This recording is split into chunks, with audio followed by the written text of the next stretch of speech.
Have you ever felt lost?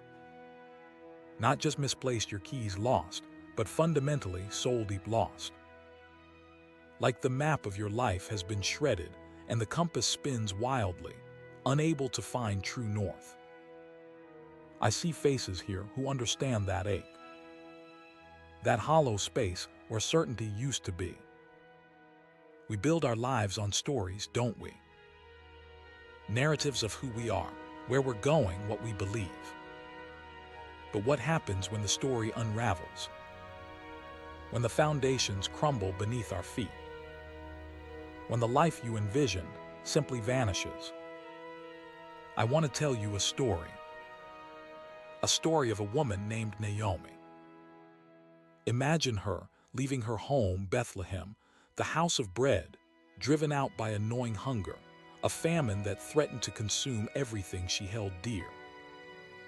She ventured into Moab, a land foreign and unfamiliar, with her husband and 2 sons, seeking simply to survive. 10 years. 10 years she lived in Moab. 10 years of building a new life, adapting to a new culture, hoping for a future. But life, as it often does, had other plans. Tragedy struck. Her husband died. Then, one by one, her sons followed him into the silence. Imagine the weight of that grief, a darkness so profound it threatened to swallow her whole. A darkness I suspect some of you know intimately. Now, Naomi decided to return home, back to Bethlehem. But she wasn't the same woman who had left. The joy had been stripped away, replaced by a bitterness that clung to her like a shroud. And she asked her daughters-in-law, Ruth and Orpah, to turn back, to stay in Moab, to rebuild their lives where they were.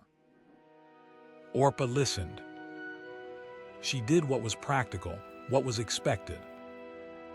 She returned to her people, to her gods. It was a sensible decision. But Ruth was different. She clung to Naomi, her voice ringing with a fierce devotion. "Don't urge me to leave you," she pleaded. "Where you go, I will go, and where you stay, I will stay. Your people will be my people, and your God my God." Think about that for a moment. Ruth wasn't just offering loyalty. She was offering a complete surrender. A rejection of her past, a leap of faith into the unknown, all for the sake of a woman who had nothing left to offer but her sorrow. It's a breathtaking act of love, isn't it? A testament to the power of connection, the unbreakable bond that can form between 2 souls. They journeyed back to Bethlehem together, arriving at the beginning of the barley harvest. And when the people saw Naomi, they gasped. "Is this Naomi?" they asked barely, recognizing the broken woman before them. And Naomi's response, it's a chilling one. "Don't call me Naomi," she said. "Call me Mara, for the Almighty has made my life very bitter." She had renounced her name, her identity, consumed by her pain. She allowed the darkness to define her. We all do that, don't we? We let our wounds dictate our narrative. We allow our tragedies to become our sole identity. We tell ourselves, this is who I am now. Broken, lost, defeated. But here's the truth, your pain does not define you. Your losses do not define you. Your past does not define you. You are more than your suffering. You are a story still being written, a potential still unfolding. Ruth, however, refused to let Naomi succumb to despair. Ruth saw beyond the bitterness, beyond the brokenness, and saw the woman within. And she vowed to stand by her, to help her rebuild, to remind her of her worth. This isn't just a story about 2 women. It's a story about the power of connection, the healing power of unwavering support. It's about how sometimes we need someone to remind us who we are when we've forgotten, to see the spark of hope within us when we can't see it ourselves. There's a rhythm to life, a natural ebb and flow, seasons of joy, seasons of sorrow, seasons of growth, and seasons of rest. Naomi tried to escape the rhythm, to control the narrative, to dictate her own destiny. But life doesn't work that way. Life has a current, a momentum, and we can either fight against it or learn to flow with it. Think of a river. You can try to dam it up, to force it to go where you want it to go, but eventually the water will find a way. It will erode the dam, overflow its banks, and continue on its course. Similarly, you can try to suppress your emotions, to deny your pain, to pretend that everything is okay, but eventually it will surface. It will manifest in unhealthy ways, poisoning your relationships, eroding your spirit. The key is not to resist the flow, but to learn to navigate it. To acknowledge the pain, to feel the grief, to allow yourself to be vulnerable. And to trust that even in the midst of the storm, there is a purpose, a plan, a glimmer of hope. Naomi's journey wasn't about avoiding the pain. It was about learning to live with it, to integrate it into her story. It was about discovering that even in the darkest of times, God is still present, still working, still offering grace. We often ask, where is God in my suffering? But perhaps the more important question is, who am I becoming through my suffering? What lessons are being learned? What strengths are being forged? What new depths of compassion are being awakened? Ruth and Naomi arrived in Bethlehem during the barley harvest. A time of abundance, a time of new beginnings. The harvest represents a turning point, a moment of opportunity. It's a reminder that even after the longest winter, spring will always return. This isn't about blind optimism. It's not about pretending that life is easy. It's about recognizing that even in the midst of hardship, there is always the potential for growth, for healing, for renewal.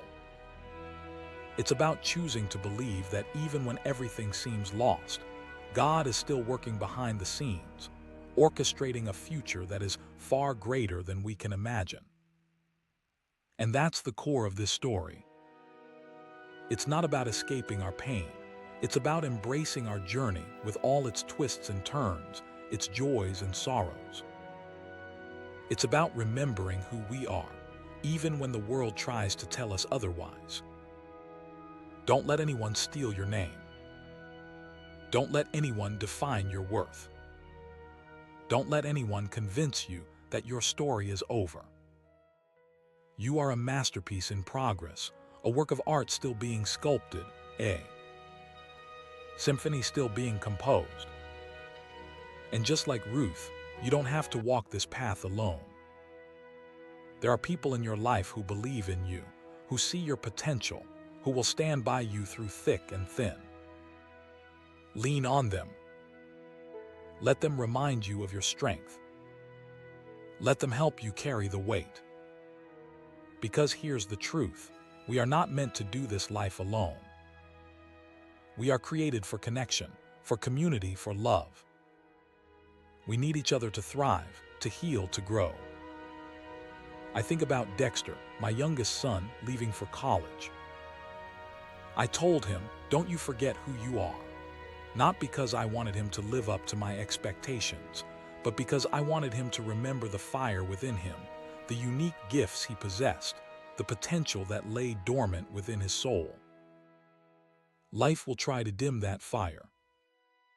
Doubt, fear, criticism, failure, they will all come knocking. But you must hold on to your identity. You must remember your worth. You must refuse to let anyone extinguish the flame within you. This isn't about arrogance or self-importance.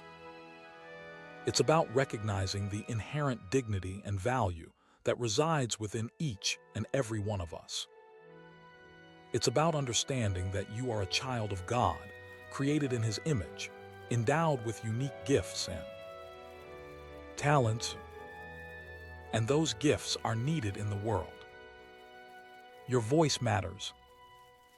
Your story matters. Your presence matters. Don't silence yourself. Don't hide your light. Don't be afraid to shine. Naomi, in her bitterness, had forgotten who she was. She had allowed her pain to consume her. But Ruth reminded her. Ruth's unwavering loyalty, her selfless love, her steadfast faith that helped Naomi to rediscover her strength, her purpose, her identity. And that's what we're called to do for each other. To be Ruth in someone else's story. To offer a hand, a word of encouragement, a listening ear.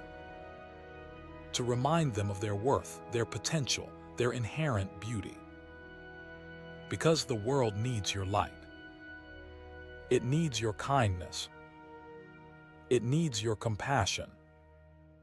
It needs you to be fully, authentically you. So don't forget who you are. Don't let anyone tell you that you're not enough. Don't let anyone steal your joy. Embrace your story with all its imperfections and complexities.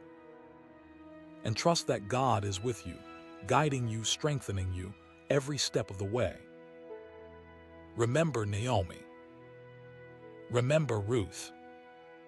Remember their journey. Let their story inspire you to persevere, to believe, to hope. And let it remind you that even in the darkest of times, there is always a harvest waiting to be reaped. There is always a new beginning on the horizon. There is always a reason to keep going. The rhythm of life continues, and within that rhythm, a new song is waiting to be sung, your song. Don't forget to sing it.